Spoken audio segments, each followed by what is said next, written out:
Во рамки на петото коло на плейофот на првата ракометна лига, синоќе во Богданци екипата на младо со убедливи 42-19 го декласираче Овче поле од Свети Николе во меч на тотална доминација на домашниот тим. Победникот беше решен уште во првиот дел на надпреварот, кога на полувреме домашниот тим имаше предност од високи 21-10.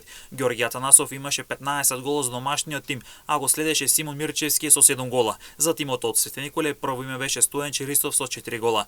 Екипата на Ихона забележа победа од 33-34 над Скопје на гостински терен, а до победата тимот од гостивар дојде благодарение на одличното прво полувреме кога имаше 14-20.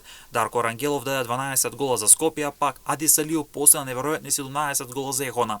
Екипата на Рача на домашен терен беше поразен од Мултиесен со резултат од 28-31. Прво име кај домашниот тим беше Димитар Петковски со 7 гола, кај гостот најдобар беше Марко Каракалашев со 8 гола. Продолжува борбата на Мултиесенс, Македонија Ѓорче Петров и Младост од Богданци за второто место и баражот за Суперлигата.